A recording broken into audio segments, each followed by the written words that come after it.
to our final presentation here. So I'm going to talk just kind of briefly about that. Kind of keyed it up, talking about the phase twos and what you do, how you actually move beyond it. And this is really going to be all about kind of beyond phase two. So where else do you go and actually get the dollars that are going to help you continue that kind of forward development? So we're going to talk about three really kind of different areas: supplemental awards, complementary funding programs, and companion opportunities. It may seem to people that I used three synonyms that mean the exact same thing, but just like in government funding, like in everything, or with government funding, nothing is ever just simple. There are three different things that these do. So that's why it's three different areas. But first, let's talk about supplemental awards. Now, you already heard this if you were here for the first one, but SBIR and STTR are referred to as America's Seed Fund. It's a pretty good measure because it matches the purpose, but it also kind of matches the intent. As I mentioned, there's a lot of funding that actually can be available depending on the agency, depending on your award. You're looking at anywhere from some of the smaller ones, a phase one plus a phase two being anywhere between around 450,000 to some of the larger ones. If you use a phase one, phase two, plus some of these other supplemental and complementary funding that we're going to talk about, you can probably hit $9 or $10 million worth of funding easy. But depending on what you're making, depending on what you're doing, that $9 or $10 million might be a tiny drop in the bucket. If you're creating something hardware based, you can need probably, maybe double the money. If you're creating something biotech, pharmaceutical, you need about 10 times that to actually get towards a product, go through your IND, go through your category 2 testing and FDA certifications and trials and all of that on. But so that's why even, beyond that, once you add in the marketing, once you add in that kind of promotion, the scale up, the necessary means to actually get those distribution agreements in place, you're really talking about a lot more money that you need to be commercially successful. Not just actually be able to start to sell, but be able to sell and be able to support your company off of this one product vein that you've actually taken into the marketplace. Now, when we look at SBIR and STTR awards and why we're first tackling supplemental funding is programmatically, there are a lot of agencies that do supplemental awards. These actually fall within the guidelines of what an SBIR and STTR award is. So generally, you have a very similar process as you would do your phase one or phase two initial submission. You have a normalized process of what the review looks like, which actually looks very similar to a phase one or a phase two. You have certain unallowables that actually come about from that would be just programmatic wide. So these kind of fall along within the confines of what we understand as an SBIR or an STTR. So technically, a phase two is actually a supplement when you think about it, because pretty much you have to get a phase one before you can get a phase two. Even if you do a direct to phase two, you have to show the pathway of this is what I would have done in a phase one if I would have received it. So a phase two is a supplement to something you've already established when you actually think about it. Now we're going to talk about the just beyond what is considered a normal phase two. So various agencies offer a supplement to this normal amount of funding. And it is to continue that pathway and continue that work based off of something that came about during either that phase one or that phase two. Or some of these you can actually use supplements in sequence, or you can go from like a phase two to a phase 2B to like a phase 2C if you were doing DOE. I had to think of an agency you could do that with really fast. So most of them, you'll either hear them referred to as a B or a C. That way it just separates out what is a phase one, what is a phase two, what is something that is an extension of this. Even like NASA calls these phase two extensions. It would be like a phase two. Well, now they use phase 2E. They used to use phase 2X, but that was an entirely different program. Which, again, Wild West show on what this actually means and how you actually put this stuff into effect. But those phase twos are generally more on the technical side.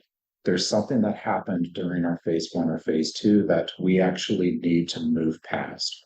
There's some gap, there's some critical hole we actually came across. There's some sort of barrier that's keeping us here. And it is a technical barrier in nature. So anything that would be along the lines of a phase two supplement or a phase 2B supplement is to solve a technical issue. Phase 2Cs are, we don't really have technical issues, but now we have commercial issues. Maybe we need to actually figure out how to redesign this for rapid manufacturing and rapid scaling. Maybe we actually need to figure out how to modify this so that it demand, which we thought we knew. But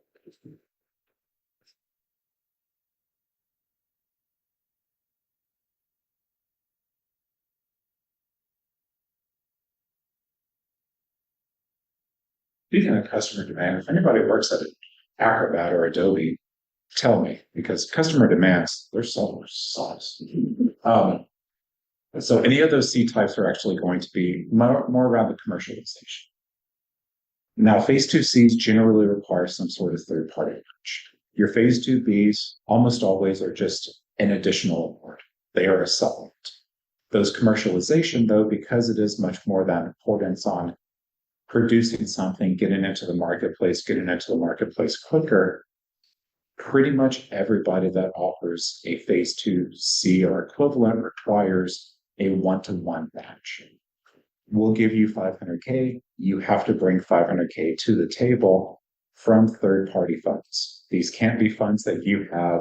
Essentially, it has to be an investment. And it can't just be an investment letter. It has to actually be money that somebody can hand to you at the time of award. Doesn't need to be at the time of submission, but once you get that award, they have like a 72 hours time period to hand that money over to you. If they don't, guess what happens to your phase 2C award? It disappears. It goes bye-bye. It is a requirement within these programs. So just like everything else, when you're going to go after a supplement, make sure you understand the requirements, make sure you understand the rules, make sure you understand the regulations. Yes. Can maybe Yes or no? Some of them, yes. Most of them, no, because it has to be from an outside organization where even if they were federal funds, they cannot be tied to SBIR, STTR programmatic delivery. So there are some things like OTAs that you may actually count for that match, but it is kind of very few and far between. When they talk about that outside investment, they literally want outsiders. Silicon Valley, VCs, impact investors, angel investors, somebody that says, yeah, I'll give you $10 million, give me 5% of your company, that type. So when it comes to actually supplemental funding and making sure you fit within it, one thing to be aware of is just like the SBIR and STTR programs themselves, the phase one and phase two, each one of these supplements is very purpose driven. So each of the agencies that actually offer a supplement will put in there what you can use the supplement for, what the defined definition is, kind of what the purpose is, and you will actually put together a proposal package that will define what I'm going to do with this supplemental funding. Just like you had to do for your phase one or phase two, you put together a scope of work, you put together a budget. For these supplements, you put together a scope of work, you put together a budget, You put together identifying information showing that match if you have to do a match. So these are purpose driven. There is something that you are specifically going to do. So that's why almost all of these are true supplements, and the fact that you have to have finished your initial award to come up with the, oh crap, here's something that we have to take care of that we didn't actually think about. It can't just be something in the middle that you go, yeah, maybe this could be cool. So just like everything, know the intent, make sure you don't misalign the scope with what that programmatic intention is and what that agency wants that funding to be used for. And just a couple of quick examples here for how you would actually utilize the supplements. So if your phase 2 showed that you need to rethink the material, maybe you made it out of a carbon fiber complex that had, 12% magnesium added to it for some purpose. Come to find out that you can literally only make 3 pounds of that a year before the molecule is unstable. Or I ain't a scientist or an engineer, I'm a business dude, so I'm going to give you science that don't make sense. But something that all of a sudden you can't make enough material. Well, you have to go back to the drawing board. That's a really big thing. You didn't really find that out until you got ready to scale. So that would be we couldn't have really anticipated this during the phase 2, but this is definitely a technical problem. So that would be a phase 2B.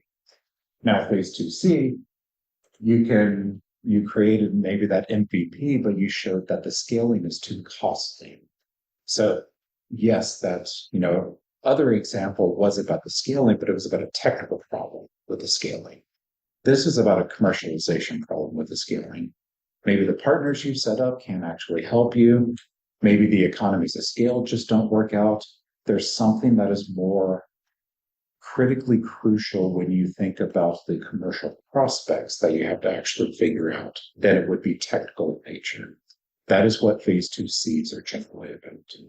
And because of that, that's also why phase 2Cs typically require that match, is because it is hey, we gave you enough money, you got the technical stuff figured out. Now you need to be an actual business. Being an actual business sometimes means you got to roll with the punches and you got to take your lumps. And so that's just the commercial focused, commercial push, and that kind of commercial drive. Now on the sort of on the flip side, you have complementary funding programs. So complementary funding programs are non-programmatic funding. So they are not SBIR and STTR dollars, but some of them actually can require you to have had an SBIR or an STTR award before you can actually qualify for these funds, or you can actually use these funds. It's not technically SBIR dollars, but complementary funding almost always is exclusively for some aspect of commercial development. It's no longer for technical development. It is for there is something commercial here that we have to actually move past. A great example is there's a lot of various commercialization readiness programs that are out there. And these are complementary because you have to have gotten a phase 1 or a phase 2 to actually use, like the NASA has a CCCRP, commercialization content, whatever the heck it stands for.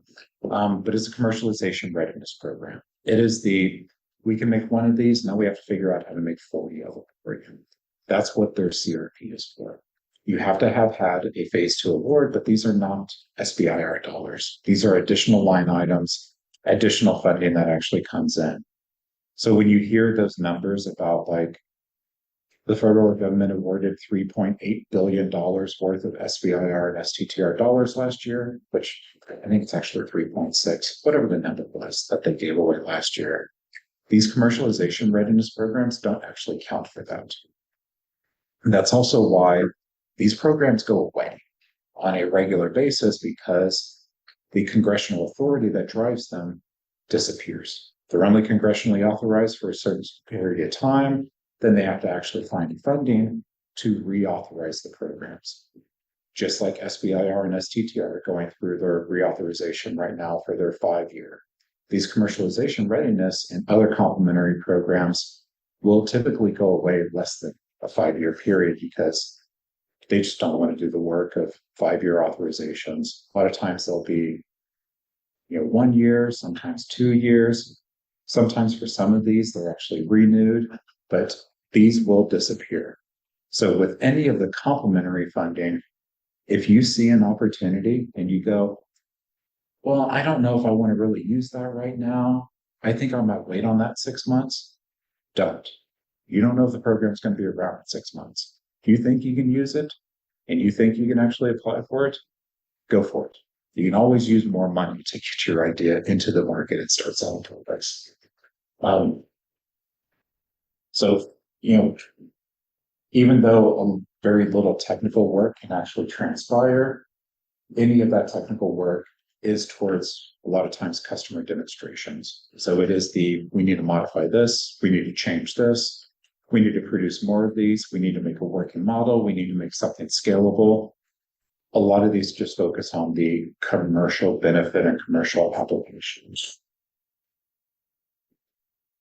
A couple examples here for you of what are considered complementary funding. I-Core is a really big complementary funding, particularly for SBIR and STTR programs. Now, if you've done SBIR and STTRs for a while, you've probably heard of I-Core and you go, but Dell, that's supplemental funding. No, I-Core exists outside of SBIR and STTR. It is literally complementary. It was originally started up to actually get professors and faculty members that were working on something to think like a business person. Does it work to that point? I don't know. I've been on a lot of I-Core teams. Sometimes yes, sometimes no. But there's still a really great kind of purpose and vision behind I-Core. Multiple programs or multiple agencies actually offer their own version of I-Core. NSF started it. They have they used to call it a Beat the Odds boot camp. Now they don't call it that anymore. They just call it I-Core. NIH has their own. A lot of times NIH will actually just send their people over to NSF. DOE has an I-Core program that they just send people to NSF along with NASA. NASA has their own as well. So a lot of these have their program where it gives you the ability to speak directly to your potential customers, find out more about the problems that drive them, find out more about how they need solutions made, not to sell something to them, to actually find out how it needs to be made so that you can sell it to them in the future. And people often go, well, but I want to sell it to you. You don't have a product yet. What the hell are you selling? You're selling them an idea. You're selling them a hope. Sure, you could do that, but you don't know if it's what they need. And people go, well, I talked to this person and they said, yeah, they would definitely buy it. The way you test that is you go, I got 6 of them in the car right now. How many do you need? And then they go, oh, well, no. You didn't actually sell them. So that's why I-Core is a lot more about validating what drives your customer and making sure you can actually answer those. I've actually had a lot of people that I've worked with over time that have been business people, are not just academics that are rolling out an idea and they go, well, but I know who my customer is. I've already talked to them. I've already validated it. I don't think I need to go through this program. One, it's typically additional money they give you. So again, more money is always great. But two, even if you know your customer, even if you've validated your customer, to me, I-Core is still beneficial because what you're doing at that point is you're testing your messaging. You're finding out how you need to talk to your customer, how you need to market, what you need to actually say to them, what you need to highlight to them, how you talk about the benefits that flips them from yeah, I don't know, maybe to how many can you give me right now? I have a blank check for you. So that's a really good purpose for I-Core. Even if you go, I know my customer by heart. Do you know how to sell to your customer? Do you know that flag that's going to make them flip from the possible to I need this right now? That's what I-Core can help with.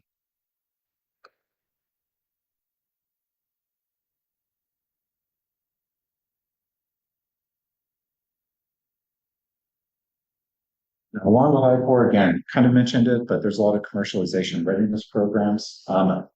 Actually, the majority of agencies out there offer some stripe of commercialization readiness programming.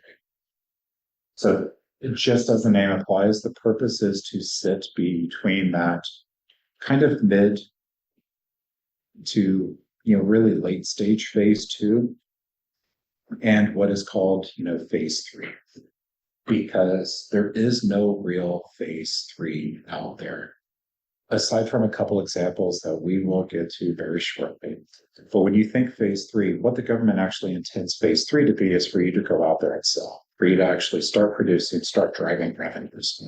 So commercialization readiness sits between the phase 2, you used up our SBIR dollars, to you need to go out there and start actually making revenue off of these, start producing, start selling, start getting in people's hands. Now, because of that, the commercialization readiness is very, very restrictive on anything that would fall outside the bounds and guidelines of commercialization. A lot of people will go, well, I still have to figure out some technical aspects. If it's not a technical aspect of what bell or whistle do I need to add to this to make my customer want this, it's not going to fly. Commercialization readiness are really focused on planning for that market penetration, figuring out what that edge or advantage is, actually getting some of the manufacturing and distribution, doing some scaling projects with your partners. It is literally we already know how this thing needs to be made. Now we need to go from making 1 to making 100,000. We have no idea how to start this. And that's why it's almost always limited when you actually talk about the amount of funding. Usually commercialization readiness programs, depending on the agency, are anywhere from 50,000 to 500K. And you go, well, that's not enough to actually start to commercialize. Well, it's enough to actually get the conversations going. It's enough to get the ball rolling so that you can do things like sign creatives, sign partnership agreements, sign venture deals with others, make there's a special term for it, but it's essentially a limited, it's like an LOP for a specific project to actually get into a marketplace where you sign a limited partnership with someone like a distributor. And you need to run some test cases, you need to run some scenarios, you need to do some small scale production and prototyping. That's what limited CRP funding can actually do. It's not meant to it's not meant to provide you enough funds to actually create your own market or manufacturing and distribution line. It's enough to actually get some interest from third parties that can make those manufacturing and distribution lines for you.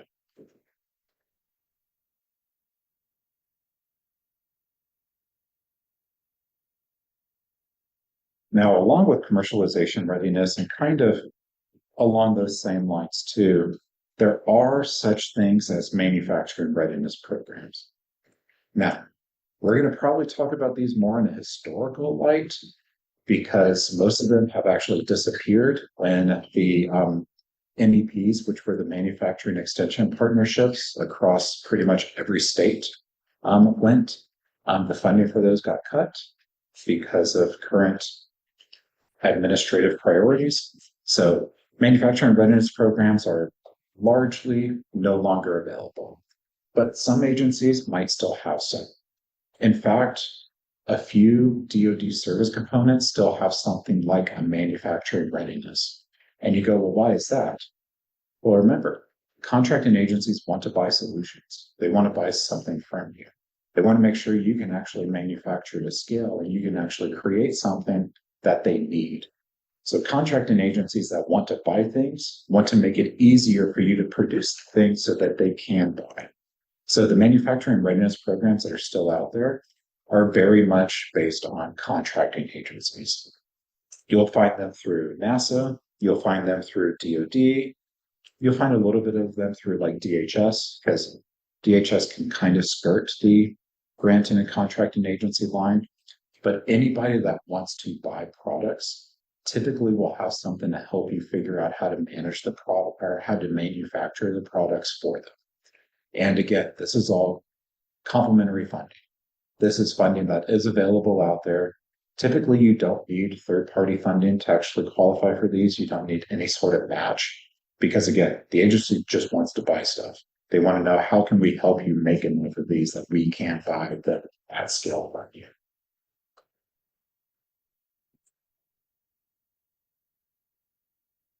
There it goes. Okay. So the last thing we're going to talk about here are companion opportunities. And there are companion opportunities here because they're not within SBIR and STTR guidelines. And generally, even though some of them may require an STTR or an SBIR STTR award, you don't necessarily have to. These are just other things that you can actually utilize that can help you press forward. And I'm going to start off with kind of a bad example here, because companion funding, it generally does not go to you. Companion funding will a lot of times go towards some sort of outside organization, like TABA. TABA is the Technical and Business Assistance Program. There is a requirement, and I forget the act that actually put the requirement in place. It was roughly about 10 or so years ago, that all federal agencies that participate in SBIR and STTR have to also provide TABA funding. TABA funding goes to a third-party vendor, an outsider that helps you. Technical shouldn't actually be part of this because generally it's not for technical stuff. It is for business work. It's for figuring out your marketing approach. It's for figuring out your intellectual property strategy. It's for, figuring out what are your, channel strategies. It's for figuring out those things that you go, I don't really know how to be a Fortune 500 business. I'm going to pay somebody to help me figure that out. It's a third party. It cannot be somebody related to the business. It cannot be somebody that benefits from the business. It cannot be somebody that's a board member of the business. It cannot be somebody that has equity in the business. It has to be somebody completely separate. Great example. My company is a TABA provider. We provide TABA services for people that want to find out, what is my market opportunity here? What other funding and road mapping can I actually create? Things like that. You will find TABA providers that will focus specifically on intellectual property strategy. You can't use the funding to pay for patents. You can use the funding to pay someone to figure out how to help you patent. Maybe to write some of those claims we were talking about that you want to actually pay a patent attorney for. Can't pay for that. Just can't pay for filing fees. So TABA is something that both phase 1 and phase 2 awardees have. Now, there are programmatically every agency, the 11 agencies, participates in TABA. There are some interagencies that do not. Great example here is Department of Defense. Air Force does not participate in TABA. Ask me why? Can't tell you. No idea. Air Force does not like TABA, says we will not provide TABA funding. MDA likes TABA. Navy sort of likes TABA, but they say if you use TABA, you can't use our own. Army loves TABA. Army says, hey, you go out there and meet with somebody that knows this stuff. Here's your 6,500. Have you seen anybody ever use like TABA for evaluation of the FDA approval process for product work? Can you do that? Is that the scope of that? Yep. You can pay, because then you're actually paying what's called a regulatory, or, well, it depends on which side. I run NIH accelerators too. It depends on if you are on the regulatory or the reimbursement side. Regulatory would be more of the FDA certifications, whereas reimbursement would be more of the FDA process to actually get in front of the what do they call them, CMAs, and actually getting that kind of, what do we actually need to put together. But that is something that a lot of people will do TABA wise, because it is not technical in nature. That is business development in nature. And that's what TABA is all about. TABA is about business development funding that, for most agencies, actually goes on top of your. So if the agency tells you your ceiling, perfect example is USDA. USDA phase 1 has been pushed back. But once it actually comes out, it'll more than likely be the same exact way it was for the past 6-ish years, where for their technical topics, their phase one award is $175,000. If you option for TABA, your phase one ceiling is $181,500 because you get $6,500 that you're able to give to that outside organization. Does not take anything away from your award. You still get your full 175 because they just want you to be successful. They want you to get into the market. They want you to commercialize. They know that you don't have the answers. You can pay somebody to help you develop those answers. And a lot of times what happens with phase one awardees when they get their TABA is they'll pay a provider to actually help them develop that commercialization plan that requires all that much more information for a phase two than someone was planning to actually provide. And that TABA provider will write your phase two commercialization plan for you. With your input again, don't just let them write it for you. Actually make sure you understand what's in there. Provide some information as well.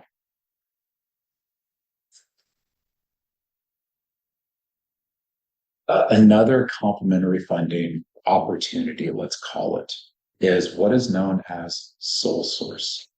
Now, sole source is a mechanism that is probably the single biggest benefit for businesses that SBIR and STTR afford you.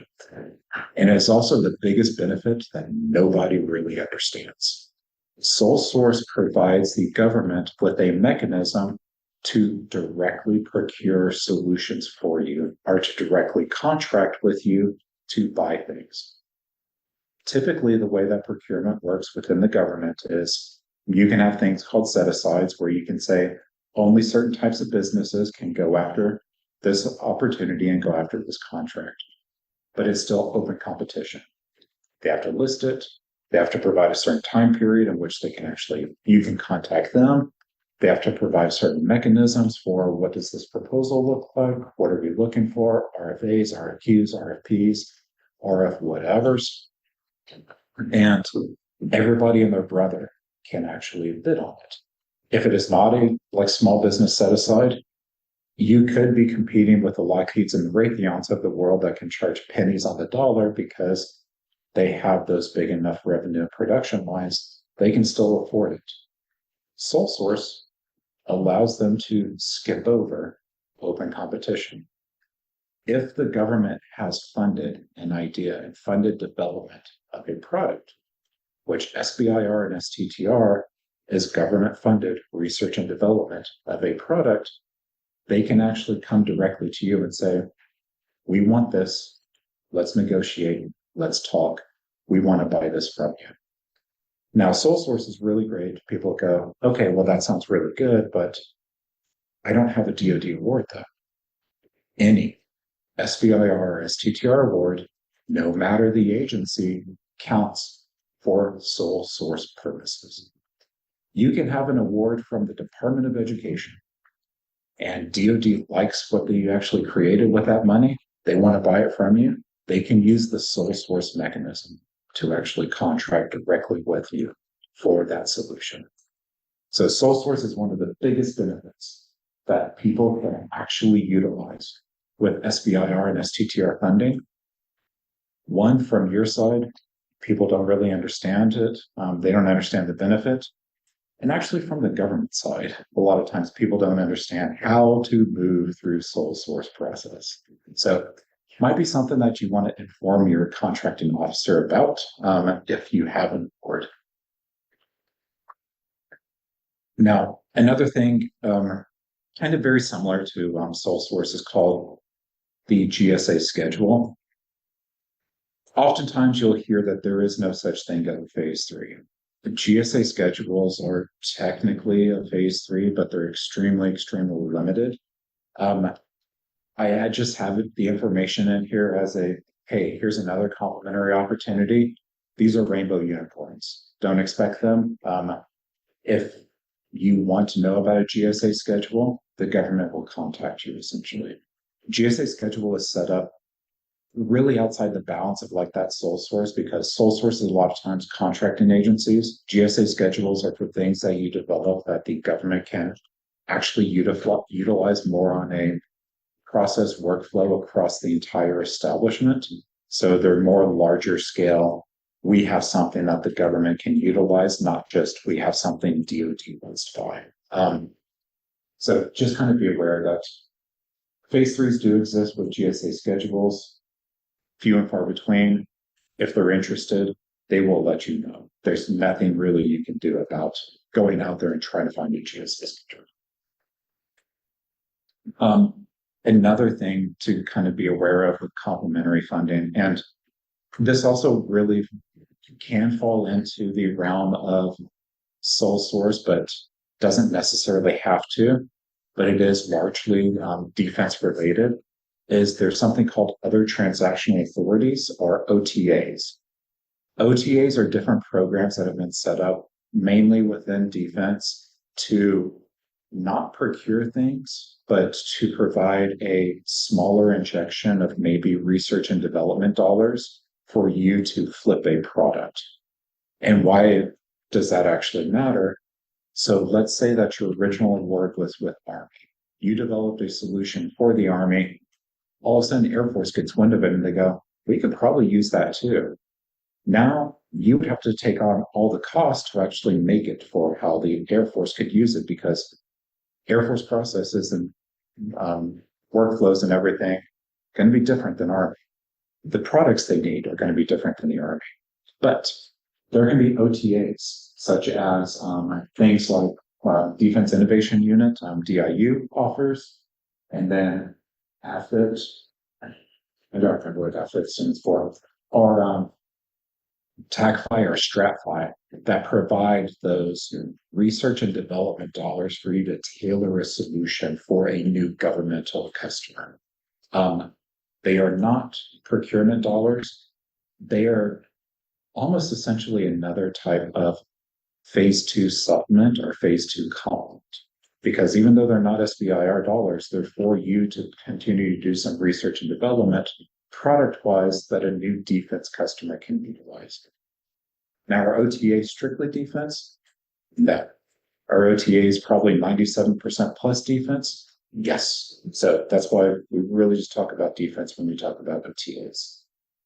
It also helps that defense has literally the largest SBIR and STTR budget, provide the most funding. And finally, I think, well, pretty much finally, the other type of complementary award that you have is additional SBIR and STTR dollars.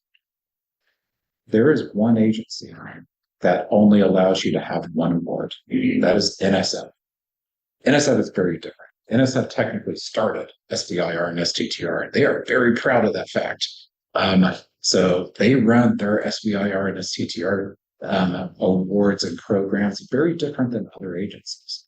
Most other agencies, though, you can have multiple awards as long as they're not for essentially equivalent work. If you need to figure out something additional, if you need to innovate on top, the big thing for getting a secondary SBIR, STTR award, or tertiary or tertiary or whatever other ones come after that I ain't no mathematician, is that what would come out as the innovative component of those should have some sort of commercial some sort of commercial capability in and of itself. The big and kind of really good example here is a company called iRobot. And you may be going, iRobot, that sounds familiar. For the people that made the Roomba was not an SBIR. The technologies that drive the Roomba were a series of SBIR. iRobot does not publish this information anymore. It is very hard to find unless you historically know about it. iRobot got their start with DoD awards, making EOD robots. EOD robots that would find a path, that would navigate it, that could move debris out of their way. They used those core technologies to actually bundle them together into a robotic vacuum cleaner that everybody and their brother now has. And those were multiple SBIR and STTR. They actually did have some STTR awards. There were multiple awards, multiple phase ones that went on to multiple phase twos. So you don't have to think about, I'm creating this product. I really have to figure out how I can do something within this maybe 3-year time frame. Because remember, phase one is roughly a year, phase two is roughly 2 years. You go, there are a bunch of different problems I have to figure out. You can get multiple awards. Outside of iRobot, really great example for something that is not super technical in nature. USDA awards, company called Stony Creek Colors. Anybody that has blue jeans, the typical way we make the indigo and do jeans is very caustic chemicals that actually dye it these particular colors. Stony Creek went, there should be a better way to do this. They revived an ancient plant to make a biodegradable, bio-based indigo dye to make jeans. You can find Stony Creek colors in certain, they're in some Guess, some Levi's, some Lucky jeans. You can actually look it up. Levi's has a Stony Creek colors brand, or mini brand within it, and it's all based off of this bio-based dye. So Stony Creek got their indigo dye, their phase one and phase two, and then they went back and said, where's other dyes that are super caustic too? They got black, phase one and phase two, and they got brown, phase one and phase two.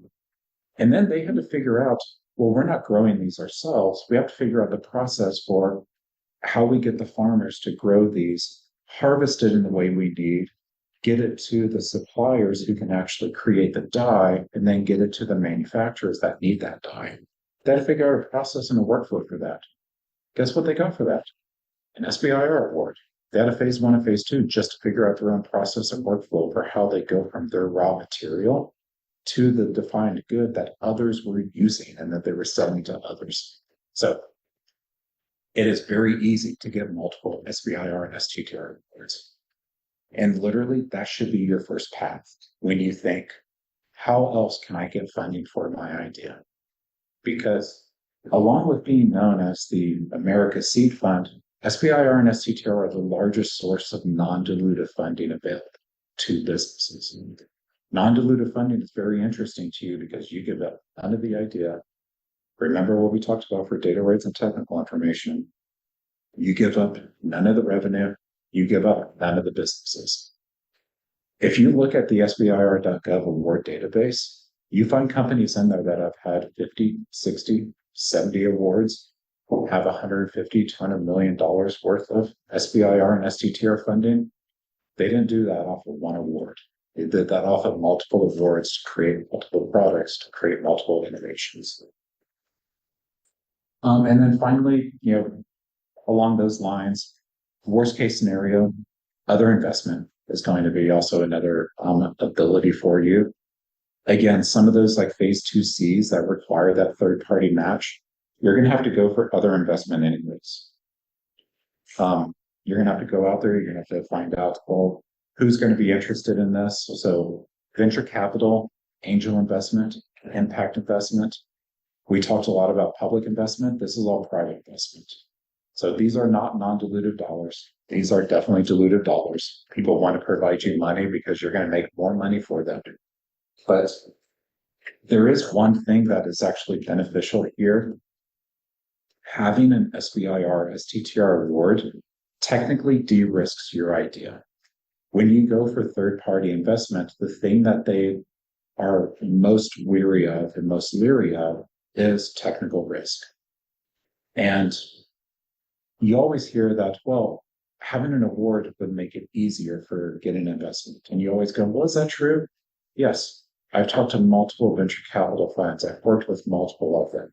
A lot of times they wouldn't even have a conversation with someone unless they had a creative, unless they had an SBIR or an STTR, or unless they had some sort of BAA award from like unless they have had some sort of investment into it and something that's going to help de-risk the idea, they weren't willing to entertain an initial conversation or initial meeting. So yes, having an SBIR and STTR can actually go a long way in getting third-party investment. So a couple final thoughts here.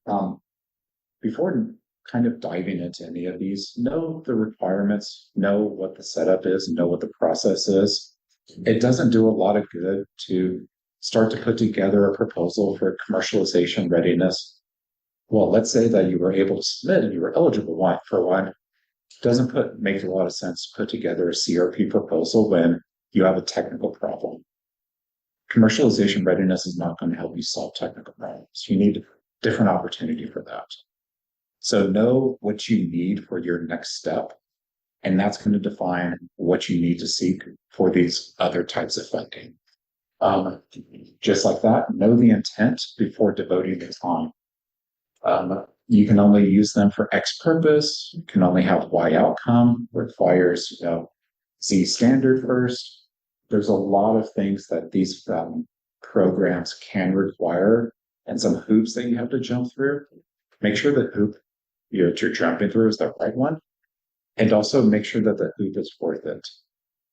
You've heard me harp about opportunity cost in all three of my presentations here, because opportunity cost is very, very important as a business. Opportunity cost is if you're not already living it as your business, you should start living it from tomorrow. It's essentially, is the juice worth the squeeze? Opportunity cost is, I can take all this time to go after maybe $30,000 worth of funding, or there's a contract in front of me that I could sign tomorrow that provides $50,000 of funding. Which one do I go after? Well, the one that makes the more sense. The one that is going to be the easiest pathway, going to require the less resource utilization and the less effort to actually secure. So start making sure that everything you do for your business is actually worth it in the long run, and that there's nothing else that would actually be a better usage of your time. But again, just as SBIR matching and phase 0 program, sign up for Cindy's newsletter from huc.org. There's a question. Yeah. Online was asking what sole source routines. The best place to find it is actually to contact someone in defense. Sole source and OTAs are not something that you really go after yourself. They will let you know. And as soon as they know about it, if you already have an award, make sure you're talking to contracting officers. Because if it's something they want a sole source for, they'll figure it out, they'll know it, and they'll actually know the vehicles. Yeah, my experience, I was working for the Army managed SBIR programs hundreds of days at a time. Most of the contracting offices, even the contracting officers, if they're not SBIR programs, aren't aware of phase 3 sole sources. They don't know how to do them. They usually have a blessed process they're moving through, and they'll ignore it. So you need a little bit of educating the person, your technical POC, to educate the contracting office what a phase 3 sole source. When I retired, I had about $1 million a year and 3 phase 3s. And those companies were doing everything from actually procurement to continued research and development. But you have to be able to define the tool. Since I retired, I've helped companies set up 3, but it depends on the shop that you're talking to. So find the right person. Yeah, and even to that point, I know that the Navy did this because I've sat on panels with the person that set this up. And I can't remember his name right now, but he essentially had a SWAT team for Navy, for awardees that couldn't get their COs and contracting officers to understand phase 3 or understand technical data rights. Mack, whatever Mack's last name is, Richard Mack. And that was his entire purpose, was we need to make sure that our people understand this process. So the other services haven't done that so well, but yeah, he did it. I see a bigger player, and I was wondering about your opinion on this. The consortia are really growing.